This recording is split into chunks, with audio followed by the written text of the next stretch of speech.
ರಾಜ್ಯ ಬಿಜೆಪಿ ನಾಯಕರಿಗೆ RSS warning ಅನ್ನ ಮಾಡಿದೆ. ನೀವು ಕಾಂಗ್ರೆಸ್ ರೀತಿ ಆದ್ರೆ ಹೇಗೆ ಅಂತ ಪ್ರಶ್ನೆಯನ್ನ ಮಾಡಿದೆ.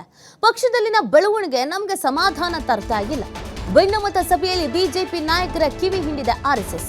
ರಾಜ್ಯ ಬಿಜೆಪಿ ನಾಯಕರಿಗೆ ಆರ್ಎಸ್ಎಸ್ ಖಡಕ್ ಆದಂತ ಒಂದು ವಾರ್ನಿಂಗ್ ಅನ್ನ ಮಾಡಿದೆ. ನೀವು ಕಾಂಗ್ರೆಸ್ ರೀತಿನೇ ಆದ್ರೆ ಹೇಗೆ ಈ ಪ್ರಶ್ನೆಯನ್ನ ಮಾಡಲಾಗಿದೆ. ಪಕ್ಷದಲ್ಲಿನ ಬೆಳವಣಿಗೆ ನಮಗೆ ಸಮಾಧಾನ ತರ್ತಾ ಇಲ್ಲ ಅನ್ನುವಂತ ವಿಚಾರವನ್ನ ಹೇಳಿದ್ದಾರೆ. ಭಿನ್ನಮತ ಸಭೆಯಲ್ಲಿ ಬಿಜೆಪಿ ನಾಯಕರ ಕಿವಿ ಹಿಂಡಿದೆ ಆರ್ಎಸ್ಎಸ್. 40ಕ್ಕೂ ಹೆಚ್ಚು ಭಿನ್ನಮತೀಯ ನಾಯಕರ ವಿರುದ್ಧ ಆರ್ಎಸ್ಎಸ್ ಇದೀಗ ಗರಂ ಆಗಿದೆ. ಬಿಜೆಪಿ ರಾಜ್ಯಾಧ್ಯಕ್ಷ ವಿಜಯೇಂದ್ರ ವಿರುದ್ಧವೇ ದೂರು ಕೊಟ್ಟಿದ್ದಾರೆ ಬಿಜೆಪಿಯ ಅನೇಕ ನಾಯಕರು. ವಿಜಯೇಂದ್ರ ಅನಭಿಷಿಕ್ತ ದೊರೆ ತರಹ ಆಡ್ತಿದ್ದಾರೆ ಅನ್ನೋದು ಇವರ ಆರೋಪ. ಎಲ್ಲರನ್ನು ವಿಶ್ವಾಸಕ್ಕೆ ತೆಗೆದುಕೊಳ್ಳದೆ ಸ್ವಂತ ಟೀಮ್ ಅನ್ನ ಕಟ್ಕೊಂಡಿದ್ದಾರೆ ಅನ್ನುವಂತ ಆರೋಪವನ್ನ ಮಾಡಲಾಗ್ತಾ ಇದೆ.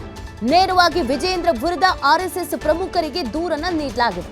ಬಹಳ ದಿನಗಳಿಂದ ಬಿಜೆಪಿಯಲ್ಲಿ ಎಲ್ಲವೂ ಸರಿ ಇಲ್ಲ ಅನ್ನೋದು ಗೊತ್ತಾಗ್ತಾ ಇದೆ.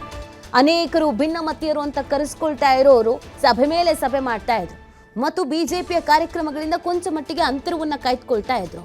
ಮೊದಲಿಗೆ 3-4-5 ಜನ ಅಂತ ಇದ್ದಂತ ಭಿನ್ನಮತೀಯರ ಸಂಖ್ಯೆ ದಿನದಿಂದ ದಿನಕ್ಕೆ ಹೆಚ್ಚಾಗ್ತಾ ಇತ್ತು.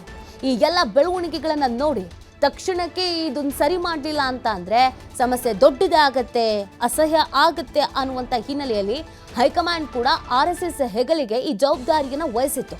ಇದೀಗ ಆರ್ಎಸ್ಎಸ್ನ ಎಂಟ್ರಿ ಕೂಡ ಆಗಿದೆ. ಈಗಾಗಲೇ 2-3 ಬಾರಿ ಕರೆದು ಪ್ರತ್ಯೇಕವಾಗಿ ಮೀಟಿಂಗ್ ಮಾಡಿದ್ದಾರೆ, ಮಾತಾಡಿದ್ದಾರೆ. ಏನ್ ನಿಮ್ಮ ಸಮಸ್ಯೆ, ಯಾಕೆ ಹಿಂಗಾಡ್ತಾ ಇದ್ದೀರಾ, ಕಾಂಗ್ರೆಸ್ನಲ್ಲಿ ಬಣ ಇದೆ, ಗುಂಪಿದೆ, ಗುಂಪುಗಾರಿಕೆ ಇದೆ ಅನ್ನೋದನ್ನ ನಾವು ಹೇಳ್ತಾ ಇದ್ವಿ. ಯಾಕೋ ನೋಡ್ತಾ ಇದ್ರೆ ನೀವು ಕೂಡ ಕಾಂಗ್ರೆಸ್ನವ್ರ ತರನೇ ವರ್ತನೆ ಮಾಡ್ತಾ ಇದ್ದೀರಾ, ನಿಮ್ಮ ಸಮಸ್ಯೆ ಏನು ಅಂತ ಪ್ರಶ್ನೆಯನ್ನ ಮಾಡಲಾಗಿದೆ. ಈ ಸಂದರ್ಭದಲ್ಲಿ ಭಿನ್ನಮತೀಯರು ನಮಗೆ ಸಮಸ್ಯೆನೇ ವಿಜಯೇಂದ್ರ ಅಂತ ಹೇಳ್ಕೊಂಡಿದ್ದಾರೆ.